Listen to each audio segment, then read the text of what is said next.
afternoon, so welcome back to our vocabulary class. And now let's learn again the vocabularies. I hope you still remember the previous vocabularies that we had, and I hope you've used them. Okay, so let's proceed and let's go with our part 1, which is our first word. We have here the word principal. Okay, so let's pronounce that word correctly. Principal, not F, but it's P. Okay, principal.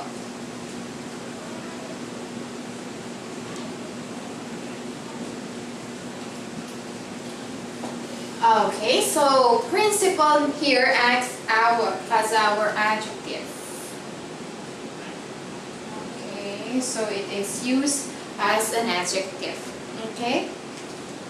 So normally when we say principal, you can always hear this word on schools, such as elementary, middle school, or high school, like that. And when you turn into university or college, they are so-called dean. Okay, so when we say principal, on the other hand, it means someone who is organizing or someone who's handling, or who is superior, okay, of the teachers. In ILC, we have teachers, we have what we call level teachers. And before, we also had the word head teacher. So either head teacher or level teacher, we can call that also principal. Therefore, what does it mean really by the word principal? So we have here the first synonym. Actually, we have the word major. Okay.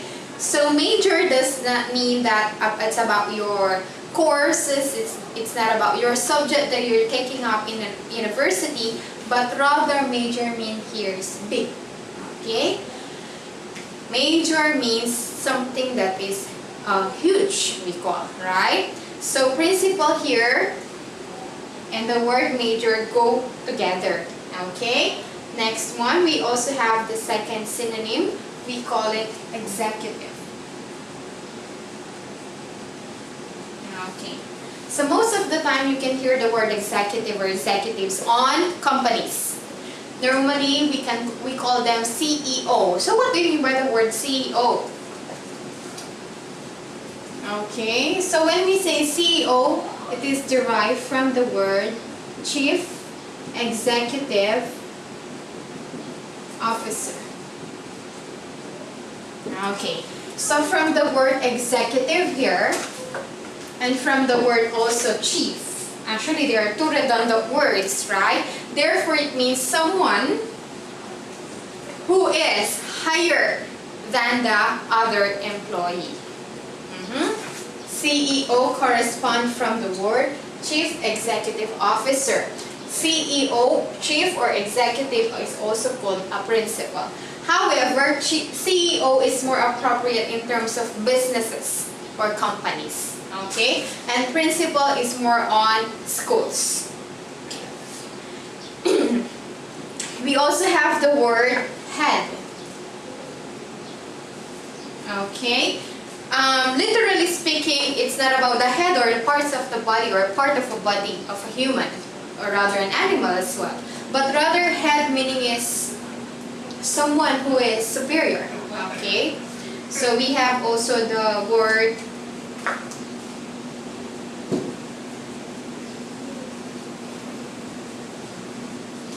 most important. Okay, so I think in this part you'll be able to understand what we mean by the word principal. Okay, someone or something that is most important. Next one. So we also have the word, so let's get the word chief. Okay, someone who is superior. Next, let's focus now on the antonyms of the word principal. We have the first word from the word major. Okay, so from the word major, we can have the word minor. Major, minor. Next one, we also have the word subordinate.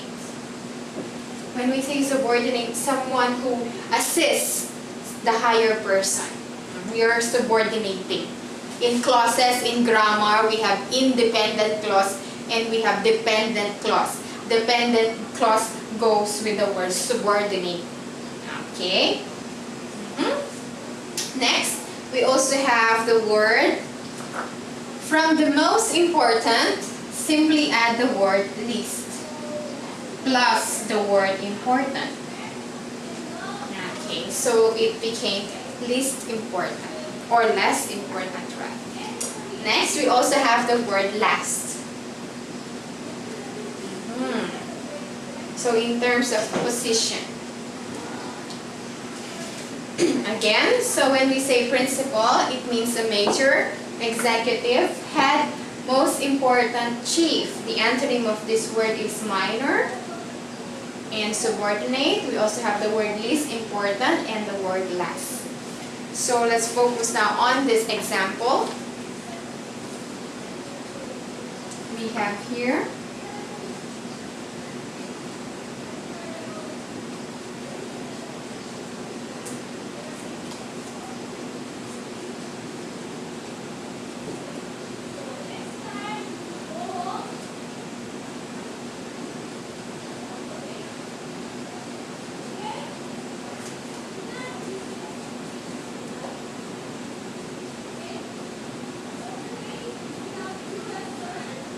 okay, so let's read. The principal cause of most success is hard work, not luck or talent. Okay, again, the principal cause of most success is hard work, not luck or talent. What does it mean? The word principal here, focusing on the main thing. Okay, the main cause of most success is hard work, not luck nor talent. Meaning is that in order to become successful, you must possess being hardworking. You must possess this kind of trait, hard worker, a person who's really hardworking, right? You must be hard worker. Okay, so the principle or the main technique in order to become successful is to be diligent. Okay, especially in studying English. Okay, so in order for you to learn English well, in order for you to speak English well, the principal thing that you can do is to practice. And it's not only in the classroom, but also outside. Okay, so that is our word. Next, let's focusing on this one. Let's focus now on our second word.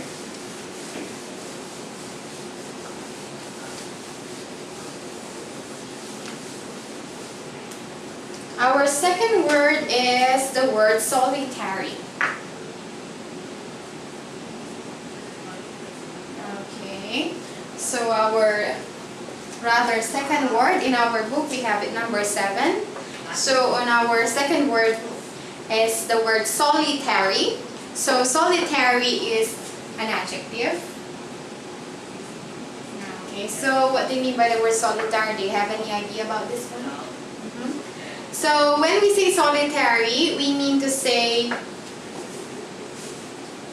something that is done alone. So something that is done alone. So we have the synonym of this word. Okay, so we have the word soul. We also have the word alone. We also have the word isolated, and also the word single, or from the word only. Again, when we say solitary, something that is done alone, like the word soul, meaning solo, okay? Alone, isolated, single, or the word only.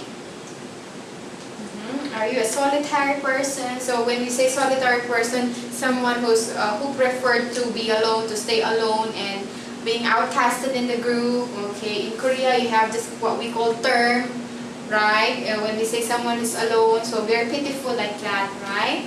So you have to gain friends. But being solitary, this doesn't mean that you're unfriendly.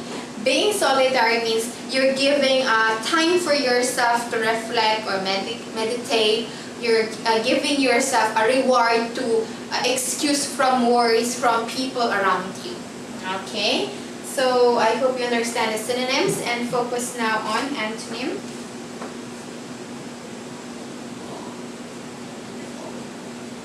Okay?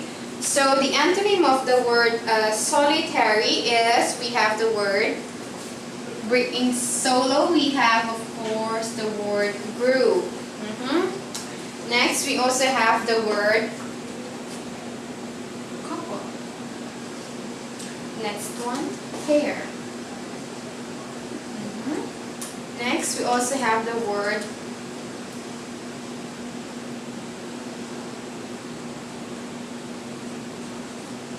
company. Anymore. So we also have the word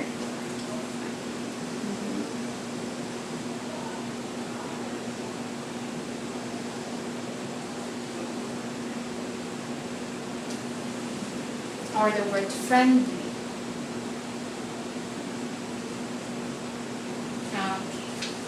So let's read again the antonyms of the word solitary: group, couple, pair, company, sociable, friendly. Okay? So if you will see here, from the word solo, we have the group. From the word isolated, you are someone who's accompanying you, right? From the word single, couple. From the word only, pair. And so on. So which do you belong? Are you a solitary or are you a sociable person? They said no man is an island, right? No man is an island. From the word isolated, normally isolated is from the word island. Because as you can see, island are one big chunk of island who's being isolated or remote, right? So are you an island? Okay, so no man is an island. Remember that. Make friends. And also in making friends, speak English, right? That is the best way to enhance your skill in speaking. So we go on now with the examples. I have here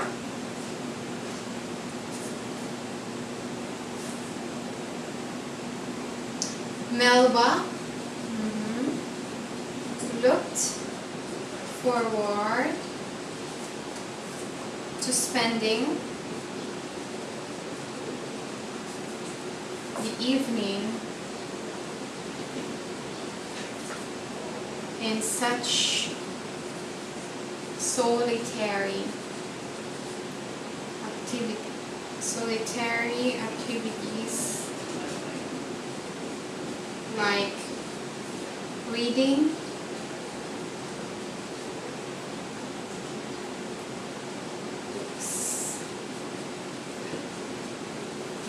Okay, so our example here, Melba looked forward to spending the evening in such solitary activities like reading books. Okay, so when we say solitary here, most of the time activities that are done only man to man, okay, or one-on-one, or something like you alone, right? So like reading books. Reading books is a solitary activity. Why? You only read by yourself and the book. It's you and the book who's always only communicating. You're not pending with other people. It's not a discussion or a debate, right? So here Melba, as our subject, is looking forward for an evening with solitary activities like reading book. This is very comfortable, time to relax, right? Especially reading informative books. So that is the word solitary. I hope you understand. Okay. Next, we go on with our third word.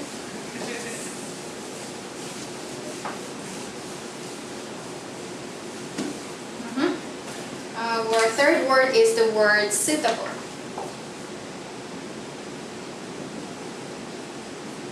Okay, so what do you mean by the word suitable? So suitable here acts as our adjective. Okay, so what do we mean by the word suitable? As a synonym, we have the word appropriate. Okay, so from the word suitable, we have the word appropriate. We we also have the word, okay, let's focus now on the synonyms. Something that is right. Next, something that is acceptable. Next, something that is proper. Next, the word fit. Okay, fit rather. Something that's fitted. Okay. Next. So from the word right, acceptable, proper, fit, we can now coordinate from the word suitable or appropriate. Something that is exact for you. Let's focus now on the antonyms.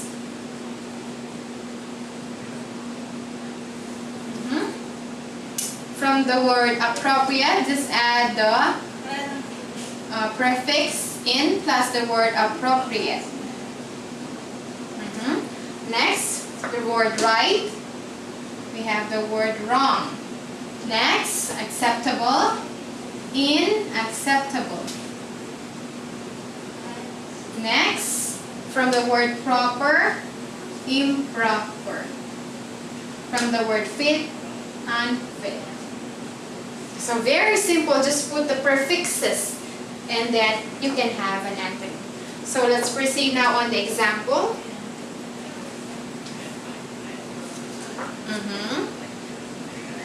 On winter, it is suitable to wear fur clothes or thick jackets.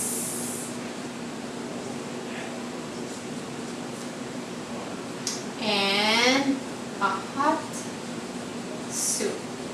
Okay, so on winter it is suitable to wear fur clothes or thick jackets and a hot suit. Isn't it? During winter it's too cold, so all you have to do is comfort yourself and make yourself at ease. And some suitable things to do are wear fur clothes or thick clothes like sweater or jackets and a hot suit. Okay, so I hope you understand the word suitable. Next, we proceed on our fourth word.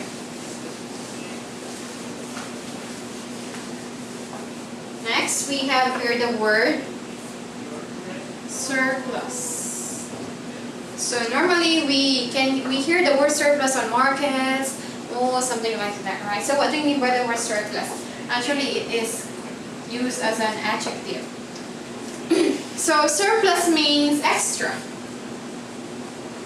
Okay, so let's now go on with the synonym. Okay, we have the word excess. Next, we have the word spare. Also the word superfluous. Okay, so quite difficult. So surplus means extra, excess, spare, superfluous. Okay, next let's focus now on the antonym. We have the word shortage. Next, lacking. Next, we have the word absence. Okay. Yeah, so surplus means extra, excess, spare, superfluous, and the antonyms are shortage, lacking, absence. From the word extra, here is lacking. Insufficient. Okay, not enough. Okay, there are no stocks. Okay, we need more. Like that. Next one, let's go on the example.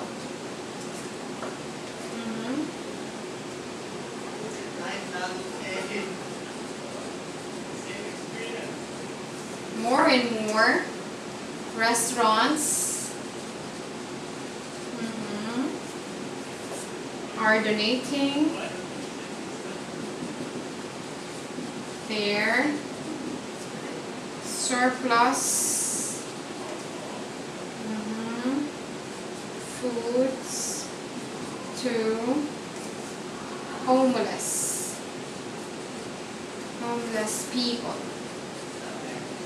Okay, so from this example, more and more restaurants are donating their surplus foods to homeless people. Homeless people are also called poor people. Okay, so poor people needed a lot of food. So restaurants who has a lot of food, or rather having a lot of foods, are donating their extra food to people who are so-called homeless. So I hope you understand. Okay, and so that is our last word. We have the word surplus. So please remember the words that we have. We have the word principal so that there are double answers. So thank you.